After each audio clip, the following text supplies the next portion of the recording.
Assalamualaikum warahmatullahi wabarakatuh. Kami dari kelompok 9. Kami akan menjelaskan tentang perbedaan sosial. Sebelumnya nama saya Nama saya dan ada satu lagi teman kita bernama Dienika yang sedang disepeda. Oke, di sini saya akan menjelaskan tentang struktur sosial. Yang pertama ada struktur sosial yang dibagi menjadi dua, yaitu status sosial dan peran. Status sosial dibagi menjadi tiga, yaitu ascribed status, achievement status, dan assigned status. Nah, di sini saya akan menjelaskan tentang ascribed status. Status yang diperoleh melalui kelahiran, misalnya kedudukan anak bangsawan. Yang kedua, achievement status, yaitu kedudukan yang dapat dicapai berdasarkan usaha yang dilakukan oleh seseorang. Yang ketiga ada assignment status, status sosial yang diberikan oleh masyarakat atau orang tertentu. Assignment juga bisa menjadi status yang akan hilang jika jabatannya berakhir. Contohnya Insinyur Soekarno sebagai presiden. Di sini saya akan menjelaskan diferensi sosial. Diferensi sosial ada pengelompokan dalam masyarakat secara horizontal.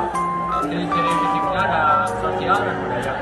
Macam-macam diferensi sosial, ada jenis kelamin, suku bangsa, agama, klan, ras, dan profesi. Ya, Stratifikasi sosial pengelompokan dalam masyarakat secara terbuka. Dasar kekayaan, kekuasaan, kewarmahan, dan pengetahuan. Ciri-ciri stratifikasi sosial itu ada perbedaan gaya hidup, perbedaan mulai hak dan sumber daya, perbedaan kemampuan, adanya simbolisasi. Faktor pendorong terjadinya stratifikasi ada juga adanya perbedaan ras dan budaya, adanya pembagian tugas yang terspesialisasi, adanya pembagian hak dan kewajiban. stratifikasi. Yang pertama ada sifat terbuka. Contohnya tuh naiknya status sosial dari miskin ke kaya. Yang kedua ada tertutup. Contohnya sistem kasta. Terus yang ketiga ada sistem campuran. Contohnya itu kayak tertutup dan terbuka. Tapi hanya ada di Inggris. Terdapat sistem kasta tapi usaha dan hak. Nah, yang terakhir ada bentuk-bentuk stratifikasi. Yang ekonomi dibagi tiga golongan. Ada golongan sangat kaya, golongan kaya, dan golongan yang miskin.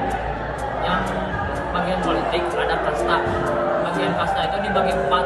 Ada Brahmana yang paling tinggi, Ksatria, Waisya, dan paling rendah itu Sudra. Yang ketiga ada sosial. Bagian sosial dibagi menjadi tiga: demokrasi, pendidikan, dan keahlian. Dan saya akan menjelaskan tentang mobilitas sosial. Untuk bentuk ukuran yang vertikal, contohnya itu dari atas ke bawah. Kalau horizontal dianggap sama atau setara gitu. Yang ketiga ada intergenerasi. Kalau intergenerasi itu dalam kelompok inti. Kalau antar generasi itu dalam kelompok besar. Jadi contohnya itu kayak keluarga kakek dan nenek. Nah, yang terakhir ada saluran mobilitas, yaitu ada pertahanan, pendidikan, politik, dan angkatan bersenjata.